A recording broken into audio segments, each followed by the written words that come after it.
जिस आदमी को यह यकीन हो जाए कि अब उसे कोई हरा नहीं सकता, उसी पल उसकी हार की शुरुआत हो चुकी होती है। मुंबई के अंडरवर्ल्ड में भी एक ऐसा ही नाम था जिसके सामने बड़े बड़े गैंगस्टर रास्ता बदल लिया करते थे। उसका खौफ सिर्फ गलियों तक सीमित नहीं था, बल्कि पुलिस, नेताओं और अपराध की दुनिया में भी उसकी चर्चा होती थी। लेकिन हैरानी की बात यह है कि उस डॉन की सबसे बड़ी कमजोरी उसका कोई दुश्मन नहीं, बल्कि उसका अपना ओवर कॉन्फिडेंस बना। एक वक्त ऐसा आया जब उसने दाऊद इब्राहिम जैसे उभरते हुए नाम को भी खुली चुनौती दे दी। उसके साथ अरुण गवली और बाबू रेशम जैसे खूंखार चेहरे खड़े थे। तीनों ने मिलकर ऐसा गैंग तैयार किया जिसने मुंबई के अंडरवर्ल्ड का पूरा समीकरण बदल दिया। उन्हें लगने लगा था कि अब शहर की हर बड़ी डील, हर उगाही और हर अवैध कारोबार पर सिर्फ उनका हक होगा। लेकिन अपराध की दुनिया में एक नियम कभी नहीं बदलता। जैसे जैसे ताकत बढ़ती है, वैसे वैसे दुश्मन भी बढ़ते जाते हैं। फिर एक ऐसा मोड़ आया जिसने इस पूरी कहानी को खून, विश्वासघात और सत्ता की जंग में बदल दिया। एक जमीन का विवाद, गैंगवार, पुलिस की रणनीति और आखिर में ऐसा एनकाउंटर जिस पर आज भी सवाल उठाए जाते हैं। क्या रामा नायक सच में पुलिस पर गोली चलाना चाहता था, या फिर उसे पहले से खत्म करने का फैसला किया जा चुका था? यही वह सवाल है जिसने उसकी मौत को आज तक विवादों में जिंदा रखा है। अगर आप ऐसी ही रिसर्च आधारित क्राइम डॉक्यूमेंट्री देखना पसंद करते हैं तो अभी हमारे चैनल रिवीलिंग आइज को सब्सक्राइब कीजिए। 1980 के दशक का मुंबई सिर्फ सपनों का शहर नहीं था। यह वह दौर था जब शहर की कई गलियां कानून से ज्यादा गैंगस्टर्स के इशारों पर चलती थीं। दिन में कारोबार होता था और रात होते ही वही सड़कें उगाही, तस्करी, जुए, मटका, सट्टा और गैंगवार का मैदान बन जाती थी। उस समय हाजी मस्तान, करीम लाला और वरदराजन मुदलियार जैसे नाम अंडरवर्ल्ड की सबसे बड़ी ताकत माने जाते थे। लेकिन वक्त बदल रहा था।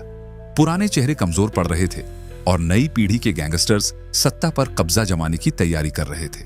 इसी दौर में मुंबई के भयखला इलाके की दगड़ी चाल से एक ऐसा युवक निकलकर सामने आया जिसने अपनी किस्मत खुद लिखने का फैसला कर लिया। उसका नाम था रामा नायक। वह किसी अमीर परिवार से नहीं था। दिन भर मिल में मजदूरी करता और शाम को दोस्तों के साथ इलाके में वक्त बिताता। इन्हीं दोस्तों में एक नाम था अरुण गवली। दोनों बचपन से साथ थे। स्कूल की पढ़ाई ज्यादा आगे नहीं बढ़ सकी, लेकिन सड़क की जिंदगी ने उन्हें वह सब सिखा दिया जो किसी किताब में नहीं लिखा होता।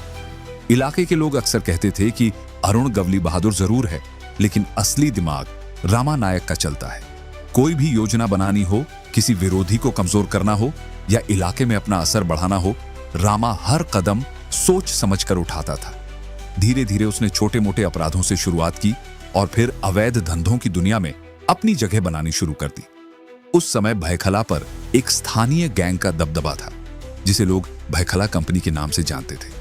इस गैंग को कुंदन दुबे और पारस पांडे जैसे अपराधी चलाते थे।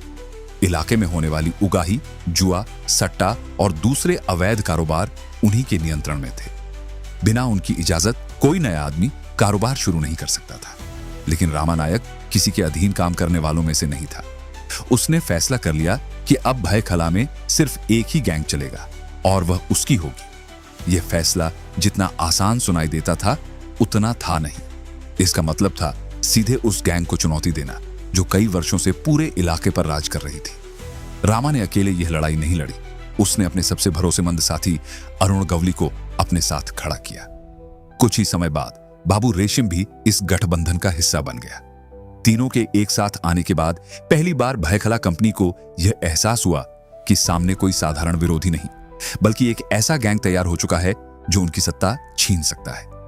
इसके बाद भयखला की गलियों में तनाव लगातार बढ़ने लगा। दोनों गैंग एक दूसरे की गतिविधियों पर नजर रखने लगे। उगाही के धंधे में टकराव होने लगा। छोटे अपराधी भी समझ चुके थे कि अब शहर में ताकत का संतुलन बदलने वाला है। किसी को अंदाजा नहीं था कि यह संघर्ष आने वाले दिनों में मुंबई की सबसे खूनी गैंगवार में बदल जाएगा। यहीं से रामा नायक की असली चढ़ाई शुरू हुई। लेकिन उसे यह नहीं पता था कि जिस रास्ते पर वह कदम रख चुका है, वहां जीतने वाले भी आखिरकार किसी न किसी दिन निशाना बन ही जाते हैं। और जल्द ही पहली ऐसी घटना होने वाली थी जिसने इस जंग को हमेशा के लिए खून से रंग दिया। भयखला की गलियों में अब सिर्फ अफवाहें नहीं, बल्कि आने वाले खूनी टकराव की आहट सुनाई देने लगी थी। रामा नायक अरुण गवली और बाबू रेशिम ने तय कर लिया था कि अगर अंडरवर्ल्ड में अपनी अलग पहचान बनानी है तो सबसे पहले भायखला कंपनी का दबदबा खत्म करना होगा। दूसरी तरफ कुंदन दुबे और पारस पांडे को भी साफ दिखाई देने लगा था कि यह तीनों सिर्फ हिस्सा मांगने नहीं आए हैं, बल्कि पूरी बादशाहत अपने नाम करना चाहते हैं। दोनों गैंग अब एक दूसरे की हर गतिविधि पर नजर रखने लगे। कौन कहां जाता है, किससे मिलता है, किस धंधे से कितना पैसा आ रहा है, हर छोटी बड़ी जानकारी जुटाई जाने लगी। मुंबई की गलियों में डर का माहौल था। छोटे गुंडे समझ चुके थे कि अब किसी एक पक्ष का साथ चुनना ही पड़ेगा। बीच में रहने की कोई जगह नहीं बची थी। रामा नायक ने अपने साथियों से कहा, अगर हमें इस शहर में सबसे ऊपर पहुंचना है तो आधा रास्ता तय करके नहीं रुका जा सकता। जो हमारे सामने खड़ा होगा उसे रास्ते से हटाना ही पड़ेगा। उसके इस फैसले के बाद पूरी रणनीति तैयार की गई। लक्ष्य था भायखला कंपनी की सबसे मजबूत कड़ी पारस पांडे। कई दिनों तक उसकी गतिविधियों पर नजर रखी गई। यह देखा गया कि वह किस समय बाहर निकलता है, किन रास्तों से आता जाता है और कब उसके साथ सुरक्षा सबसे कम होती है। जब रामा को भरोसा हो गया कि सही मौका मिल चुका है, तब हमला करने का फैसला लिया गया। कुछ ही पलों में पारस पांडे पर ऐसा हमला हुआ कि उसे संभलने का मौका तक नहीं मिला। इस पूरी साजिश में रामा नायक, अरुण गवली और बाबू रेशिम का नाम सामने आया। पारस की मौत के साथ ही भायखला कंपनी को पहला और सबसे बड़ा झटका लगा। पूरे इलाके में यह खबर आग की तरह फैल गई कि अब शहर में एक नया गैंग खुलकर मैदान में उतर चुका है। लेकिन यह जीत ज्यादा देर तक खुशी नहीं दे सकी। पारस पांडे की हत्या का बदला लेने की जिम्मेदारी कुंदन दुबे ने अपने ऊपर ले ली। उसके लिए यह सिर्फ साथी की मौत नहीं, बल्कि अपनी सत्ता पर सीधी चोट थी। उसने फैसला कर लिया कि रामा नायक को वही दर्द दिया जाएगा जो आज उसकी गैंग महसूस कर रही है। कुछ समय बाद मौका मिलते ही कुंदन दुबे ने रामा नायक के भाई को निशाना बना लिया। हमला इतना अचानक हुआ कि बचने का कोई अवसर नहीं मिला। रामा के भाई की हत्या ने पूरी लड़ाई का स्वरूप बदल दिया। अब यह सिर्फ इलाका कब्जाने की जंग नहीं रही थी, बल्कि व्यक्तिगत दुश्मनी बन चुकी थी। जब रामा नायक को अपने भाई की मौत की खबर मिली तो कुछ देर तक वह बिल्कुल शांत बैठा रहा। उसके आसपास मौजूद लोग भी समझ नहीं पा रहे थे कि वह क्या सोच रहा है। फिर उसने सिर्फ इतना कहा, अब यह हिसाब बराबर होकर ही खत्म होगा। दूसरी तरफ पुलिस ने कुंदन दुबे को गिरफ्तार कर लिया। अदालत ने उसे सजा सुनाई और उसे मुंबई की आर्थर रोड जेल भेज दिया। देखने वालों को लगा कि शायद अब यह संघर्ष खत्म हो जाएगा, लेकिन असली कहानी तो जेल की चारदीवारी के भीतर शुरू हुई। आर्थर रोड जेल उस दौर में सिर्फ कैदियों को रखने की जगह नहीं थी। वहां अपराधी नए गठबंधन बनाते थे, भविष्य की योजनाएं तैयार करते थे और बाहर चल रही गैंगवार को जेल के अंदर बैठकर भी नियंत्रित करते थे। कुंदन दुबे भी हर दिन नए गैंगस्टर्स से मिलता, उनसे रिश्ते बनाता और बदला लेने की योजना पर काम करता रहा। इसी दौरान उसकी मुलाकात शशि राशन नाम के एक खतरनाक अपराधी से हुई। देखने में शांत लेकिन स्वभाव से बेहद हिंसक। धीरे धीरे दोनों के बीच गहरी दोस्ती हो गई। कुंदन ने उसे रामा नायक के बारे में सब कुछ बताया, उसकी ताकत, उसके साथी, उसका नेटवर्क और सबसे महत्वपूर्ण उसके परिवार की जानकारी। जेल से बाहर निकलते समय शशि राशन ने कुंदन से सिर्फ एक बात कही, तेरा हिसाब अब मेरा हिसाब है। उधर रामा नायक भी अपने भाई की हत्या नहीं भूला था। उसने कुंदन दुबे के परिवार पर लगातार दबाव बनाना शुरू कर दिया। उसके लोगों ने ऐसा माहौल बना दिया कि परिवार के लिए सामान्य जिंदगी जीना मुश्किल हो गया। हर तरफ डर था। हर किसी को लग रहा था कि यह बदले की आग अब और भड़कने वाली है। कुछ समय बाद शशि राशन जेल से जमानत पर बाहर आ गया। बाहर आते ही उसने अपना पहला निशाना रामा नायक और अरुण गवली के घरों को बनाया। वह अपने साथियों के साथ पहुंचता, तोड़फोड़ करता, धमकियां देता और यह संदेश छोड़कर जाता कि यह तो सिर्फ शुरुआत है। लगातार हो रहे इन हमलों ने रामा और अरुण दोनों को सोचने पर मजबूर कर दिया। एक रात दोनों आमने सामने बैठे थे। काफी देर तक खामोशी छाई रही। फिर अरुण गवली ने कहा, अगर इसे आज नहीं रोका गया तो कल यह हमारे दरवाजे से आगे निकल जाएगा। रामा ने बिना कोई जवाब दिए सिर्फ सिर हिलाया। उसके चेहरे से साफ दिखाई दे रहा था कि अब उसने भी अंतिम फैसला कर लिया है। यहीं से इस गैंगवार ने ऐसा मोड़ लिया जहां पीछे लौटने का कोई रास्ता नहीं बचा था। अब अगला वार किसी की धमकी नहीं, बल्कि किसी की मौत लेकर आने वाला था। शशि राशन लगातार हमले कर रहा था और अब यह साफ हो चुका था कि अगर उसे नहीं रोका गया तो रामा नायक और अरुण गवली की पूरी साख दांव पर लग जाएगी। हर गुजरते दिन के साथ उसके हौसले बढ़ते जा रहे थे। वह कभी उनके घरों के बाहर पहुंच जाता, कभी उनके लोगों को धमकाता और कभी खुलेआम यह संदेश देता कि अब अगला नंबर रामा नायक का है। कुछ समय तक दोनों ने सीधे टकराव से बचने की कोशिश की। हालात इतने बिगड़ चुके थे कि उन्हें दगड़ी चाल छोड़कर चेंबूर में वरदराजन मुदलियार के संरक्षण वाले इलाके में रहना पड़ा। वहां उन्हें अस्थायी सुरक्षा जरूर मिली, लेकिन रामा नायक इस बात को अपनी हार मानने के लिए तैयार नहीं था। एक रात उसने अरुण गवली से कहा, हम जितना छिपेंगे सामने वाला उतना मजबूत होगा। अब वक्त आ गया है कि खेल का अंत कर दिया जाए। इसके बाद शशि राशन की हर गतिविधि पर नजर रखने के लिए अपने सबसे भरोसेमंद लोगों को लगाया गया। कई दिनों तक सिर्फ जानकारी जुटाई गई। वह कहां जाता है, किस समय शराब पीने निकलता है, कब उसके साथ लोग कम होते हैं, हर छोटी बड़ी बात दर्ज की जाने लगी। आखिरकार वह दिन भी आ गया जिसका इंतजार किया जा रहा था। खबर मिली कि शशि राशन एक बियर बार में बैठा है और देर रात नशे की हालत में बाहर निकलेगा। रामा ने बिना वक्त गंवाए अपने लोगों को इकट्ठा किया। योजना बिल्कुल साफ थी, इस बार सामने वाला बचना नहीं चाहिए। रात गहराने के बाद शशि लड़खड़ाते हुए बार से बाहर निकला। उसे जरा भी अंदाजा नहीं था कि कुछ दूरी पर मौत उसका इंतजार कर रही है। जैसे ही वह अपनी गाड़ी की तरफ बढ़ा, चारों तरफ से लोगों ने उसे घेर लिया। रामा नायक उसके सामने आया। उसकी आवाज बिल्कुल शांत थी। बहुत मौके दिए थे, अब हिसाब पूरा होगा। शशि कुछ समझ पाता उससे पहले उस पर तेजधार हथियारों से हमला शुरू हो गया। उसने बचने की पूरी कोशिश की। गंभीर रूप से घायल होने के बावजूद वह किसी तरह वहां से भाग निकला। खून से लथपथ हालत में वह रेलवे स्टेशन की तरफ दौड़ा, लेकिन शरीर ने जवाब दे दिया। प्लेटफॉर्म के पास पहुंचते ही वह गिर पड़ा। कुछ लोगों ने उसे देखा, लेकिन तब तक बहुत देर हो चुकी थी। शशि राशन की मौत के साथ ही कुंदन दुबे की सबसे बड़ी उम्मीद भी खत्म हो गई। अगले ही दिन भयखला की गलियों में एक नया संदेश फैल चुका था। अब इस इलाके में सिर्फ एक ही नाम चलेगा, रामा नायक। शशि राशन के खत्म होते ही भयखला कंपनी की बची हुई ताकत भी बिखरने लगी। उनके कई लोग या तो रामा के साथ आ गए या फिर इलाके से गायब हो गए। धीरे धीरे जुआ, मटका, सट्टा, अवैध शराब और उगाही जैसे लगभग सभी धंधों पर रामा नायक और अरुण गवली का कब्जा हो गया। लेकिन किसी भी गैंग को सिर्फ डर के दम पर लंबे समय तक नहीं चलाया जा सकता। उसके लिए लगातार पैसे चाहिए होते हैं। अब गैंग में दर्जनों लड़के थे। हर महीने उनकी तनख्वाह देनी होती थी। जो लोग जेल में बंद थे, उनके परिवार की जिम्मेदारी भी गैंग पर थी। इसके अलावा हथियार खरीदना, नए लोगों को जोड़ना, पुलिस और कुछ भ्रष्ट अधिकारियों तक पहुंच बनाए रखना, इन सब के लिए करोड़ों रुपए की जरूरत पड़ने लगी। एक बैठक में अरुण गवली ने कहा, अब छोटी मोटी उगाही से काम नहीं चलेगा। अगर बड़ा बनना है तो बड़े लोगों से पैसा निकालना होगा।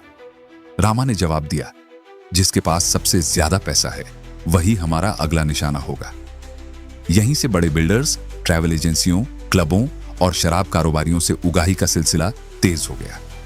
इसी दौरान रामा नायक के नेटवर्क में कई नए चेहरे जुड़े। उनमें से एक था यूसुफ बचकाना। उसका काम था अलग अलग कारोबारियों से पैसा इकट्ठा करना। वह खुद रकम अपने पास नहीं रखता था। सारा कलेक्शन एक भरोसेमंद व्यक्ति परवेश के जरिए रामा नायक तक पहुंचाया जाता था। इस व्यवस्था की वजह से पुलिस के लिए असली सरगना तक पहुंचना आसान नहीं था। कुछ समय बाद गैंग में एक और नाम तेजी से उभरकर सामने आया, दिलीप बुआ। दिलीप बुआ की पहचान एक बेहद खतरनाक शूटर के रूप में थी। किरण बालावलकर ने उसकी मुलाकात रामा नायक से कराई थी। पहली ही मुलाकात में उसने साफ शब्दों में कहा, मुझे सिर्फ निशाना बताइए, बाकी काम मैं कर दूंगा। रामा को ठीक ऐसे ही लोगों की जरूरत थी। कुछ ही समय में दिलीप बुआ उसके सबसे भरोसेमंद शूटर्स में शामिल हो गया। अब रामा नायक, अरुण गवली और बाबू रेशम की तिकड़ी अपने सबसे मजबूत दौर में पहुंच चुकी थी। मुंबई के कई इलाकों में उनकी इजाजत के बिना कोई बड़ा अवैध कारोबार चलाना आसान नहीं रह गया था। छोटे अपराधी उनके नाम से डरते थे और बड़े कारोबारी मजबूरी में उनकी शर्तें मानने लगे थे। लेकिन जितनी तेजी से उनका साम्राज्य फैल रहा था, उतनी ही तेजी से दुश्मनों की सूची भी लंबी होती जा रही थी। दूसरी तरफ दाऊद इब्राहिम अपनी डी कंपनी को लगातार मजबूत बना रहा था। उसके नेटवर्क का विस्तार मुंबई से बाहर तक होने लगा था। शरद शेट्टी जैसे भरोसेमंद लोग उसके लिए अलग अलग इलाकों में काम संभाल रहे थे। दाऊद अच्छी तरह समझ चुका था कि अगर रामा नायक और अरुण गवली को समय रहते नहीं रोका गया तो आने वाले दिनों में यही लोग उसके सबसे बड़े प्रतिद्वंद्वी बन सकते हैं। इसी बीच वह घटना हुई जिसने पूरे अंडरवर्ल्ड को झकझोर दिया। पुलिस लॉकअप के अंदर बाबू रेशम की हत्या कर दी गई। यह सिर्फ एक गैंगस्टर की मौत नहीं थी, यह सीधे सीधे रामानायक और अरुण गवली को दिया गया संदेश था कि अब लड़ाई पहले से कहीं ज्यादा खतरनाक होने वाली है। जब रामानायक तक यह खबर पहुंची तो उसने कुछ पल तक किसी से बात नहीं की। फिर उसने अपने साथियों की तरफ देखते हुए कहा, अब यह सिर्फ बदले की लड़ाई नहीं रही, अब हर कदम सोचकर उठाना होगा, क्योंकि अगला निशाना हम भी हो सकते हैं। उसकी यह बात पूरी तरह सच साबित होने वाली थी, क्योंकि अब खेल में सिर्फ गैंगस्टर्स नहीं बल्कि करोड़ों रुपए, जमीन के सौदे और दाऊद इब्राहिम जैसे बड़े नाम भी सीधे उतरने वाले थे। बाबू रेशम की हत्या के बाद रामानायक और अरुण गवली अच्छी तरह समझ चुके थे कि अब अंडरवर्ल्ड की जंग एक नए दौर में प्रवेश कर चुकी है। अब मुकाबला सिर्फ इलाके या उगाही का नहीं था, बल्कि करोड़ों रुपए के कारोबार और मुंबई के भविष्य पर कब्जे का था। हर बड़ा बिल्डर, हर बड़ी डील और हर नया प्रोजेक्ट अब माफिया की नजर में था। जिसके पास जमीन होगी उसके पास पैसा होगा, और जिसके पास पैसा होगा वही अंडरवर्ल्ड का अगला बादशाह बनेगा। इसी दौरान 1987 में जोगेश्वरी के एक कीमती प्लॉट की चर्चा पूरे मुंबई में होने लगी। वहां एक बड़ा बिल्डर अपना प्रोजेक्ट शुरू करना चाहता था। जमीन की कीमत करोड़ों में थी और अगर निर्माण शुरू हो जाता तो मुनाफा भी बेहद बड़ा होने वाला था। रामानायक ने जब इस प्रोजेक्ट की जानकारी जुटाई तो उसे समझते देर नहीं लगी कि यह सौदा उसकी गैंग को आर्थिक रूप से कई गुना मजबूत बना सकता है। उसने तुरंत बिल्डर से संपर्क किया। उस दौर में रामानायक का नाम ही काफी था। अधिकांश कारोबारी उसकी बात टालने की हिम्मत नहीं करते थे। बातचीत के बाद यह तय हुआ कि इस डील से रामानायक को लगभग 3.5 करोड़ रुपए मिलने वाले थे। उस समय यह रकम इतनी बड़ी थी कि किसी भी गैंग की ताकत का संतुलन बदल सकती थी। लेकिन रामानायक को यह नहीं पता था कि उसी जमीन पर किसी और की भी नजर है। वह नाम था शरद शेट्टी। शरद शेट्टी सिर्फ एक गैंगस्टर नहीं था, बल्कि दाऊद इब्राहिम का बेहद भरोसेमंद आदमी माना जाता था। जोगेश्वरी और आसपास के कई इलाकों में उसके लोगों का दबदबा था। उसके लिए यह प्लॉट सिर्फ एक जमीन का टुकड़ा नहीं, बल्कि डी कंपनी के प्रभाव का सवाल था। असल समस्या यह थी कि उस जमीन पर पहले से झुग्गियां और कुछ पुराने मकान मौजूद थे। ऐसे मामलों में कानूनी प्रक्रिया वर्षों तक चल सकती थी। बिल्डर इतना इंतजार नहीं कर सकता था। उसे ऐसा व्यक्ति चाहिए था जो अपने तरीके से जमीन खाली करा दे। यही वजह थी कि उसने अंडरवर्ल्ड का सहारा लिया। उस दौर में यह कोई असामान्य बात नहीं थी। कई बिल्डर ऐसे विवादित प्रोजेक्ट्स में माफिया की मदद लेते थे। बदले में उन्हें मोटी रकम दी जाती थी। गैंग के लोग इलाके में पहुंचते, लोगों पर दबाव बनाते, धमकियां देते, कई बार पैसे देकर समझौता करवाते और आखिरकार जमीन बिल्डर को सौंप दी जाती। लेकिन इस बार मामला अलग था। अब एक ही प्लॉट पर दो अलग अलग गैंग अपना दावा कर रहे थे। एक तरफ रामानायक था, दूसरी तरफ शरद शेट्टी। बिल्डर दोनों के बीच फंस चुका था। उसने एक तरफ रामा से समझौता कर लिया था, जबकि दूसरी तरफ शरद शेट्टी उस पूरे इलाके को अपना क्षेत्र बता रहा था। किसी एक का साथ देने का मतलब दूसरे को दुश्मन बना लेना था। जब विवाद बढ़ता गया तो आखिरकार दोनों पक्ष दाऊद इब्राहिम तक पहुंचे। उस समय दाऊद की बात अंडरवर्ल्ड में अंतिम फैसले की तरह मानी जाती थी। दोनों पक्षों की बातें सुनने के बाद उसने फैसला सुनाया कि जोगेश्वरी का वह इलाका शरद शेट्टी के प्रभाव क्षेत्र में आता है, इसलिए इस डील पर अधिकार भी उसी का होगा। दाऊद ने साफ शब्दों में रामानायक से पीछे हटने को कहा। बैठक खत्म हुई और रामा वहां से बिना कोई बहस किए निकल गया। बाहर से वह शांत दिखाई दे रहा था, लेकिन उसके भीतर गुस्सा उबल रहा था। उसे सिर्फ 3.5 करोड़ रुपए का नुकसान नहीं दिख रहा था। उसे लग रहा था कि अगर उसने यह फैसला स्वीकार कर लिया तो पूरे अंडरवर्ल्ड में यह संदेश जाएगा कि उसने दाऊद के दबाव में घुटने टेक दिए। मुंबई लौटते ही उसने दोबारा बिल्डर से संपर्क किया। बिल्डर खुद भी दुविधा में था। उसने रामा से कहा कि वह पहले ही उसके साथ समझौता कर चुका है, लेकिन अब शरद शेट्टी और डी कंपनी का दबाव लगातार बढ़ रहा है। अगर उसने गलत कदम उठाया तो उसकी जान भी जा सकती है। इसी बीच यह खबर शरद शेट्टी तक पहुंच गई कि रामानायक दाऊद के फैसले के बावजूद पीछे हटने को तैयार नहीं है। यह बात सीधे डी कंपनी की प्रतिष्ठा पर चोट थी।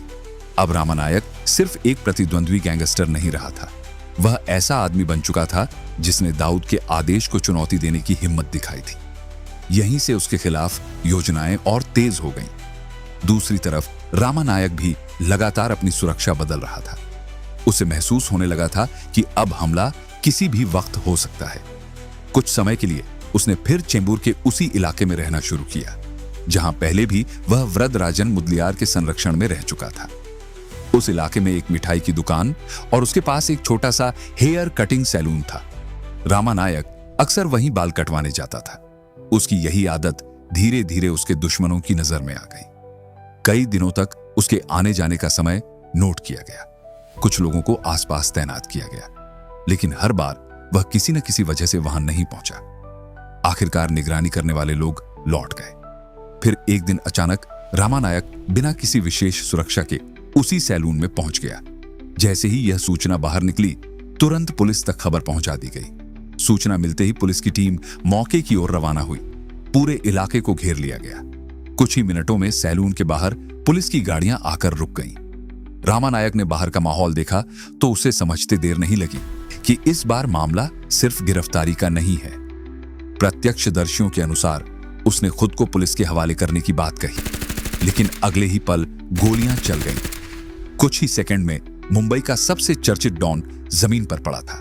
पुलिस का दावा था कि रामानायक ने पहले गोली चलाई, इसलिए जवाबी कार्रवाई करनी पड़ी। लेकिन कई लोगों ने इस कहानी पर सवाल उठाए। उनका कहना था कि उसने आत्मसमर्पण की कोशिश की थी और उसे बिना मौका दिए गोली मार दी गई। रामानायक की मौत के बाद उसकी बहन ने अदालत का दरवाजा खटखटाया। एनकाउंटर में शामिल पुलिस अधिकारियों के खिलाफ मामला दर्ज हुआ। लंबे समय तक इस मुठभेड़ को लेकर बहस चलती रही। आज भी कई लोग इसे पुलिस की कार्रवाई मानते हैं, जबकि कई इसे पहले से तय किया गया एनकाउंटर बताते हैं। रामानायक की मौत के साथ मुंबई अंडरवर्ल्ड का एक बड़ा अध्याय खत्म जरूर हुआ, लेकिन उसके बाद शुरू हुई गैंगवार ने शहर को कई वर्षों तक हिंसा की आग में झोंक दिया। अरुण गवली ने अपनी लड़ाई जारी रखी। डी कंपनी लगातार फैलती गई और मुंबई का अपराध जगत एक नए दौर में प्रवेश कर गया। लेकिन इस पूरी कहानी का सबसे बड़ा सबक शायद यही था कि अपराध की दुनिया में कोई भी ताकत हमेशा कायम नहीं रहती। जो आदमी खुद को अजेय समझने लगता है, उसका पतन अक्सर वहीं से शुरू होता है जहां उसे अपनी सबसे बड़ी जीत दिखाई देती है। रामानायक ने डर पैदा किया, अपना साम्राज्य बनाया, बड़े बड़े दुश्मनों को चुनौती दी और करोड़ों रुपए के खेल में उतर गया। लेकिन आखिरकार वही दुनिया जिसे उसने अपने इशारों पर चलाने की कोशिश की थी, उसी दुनिया ने उसे हमेशा के लिए खामोश कर दिया। लेकिन एक सवाल आज भी पूरी तरह खत्म नहीं हुआ। क्या रामानायक वास्तव में पुलिस मुठभेड़ में मारा गया था, या फिर उसकी मौत की पटकथा पहले ही लिखी जा चुकी थी? अगर इस मामले पर आपकी अपनी कोई राय है तो उसे कमेंट में जरूर लिखिए। ऐसी ही रिसर्च आधारित क्राइम डॉक्यूमेंट्री देखने के लिए वीडियो को लाइक करें, अपने दोस्तों के साथ शेयर करें और रिवीलिंग आइज को सब्सक्राइब करना बिल्कुल न भूलें।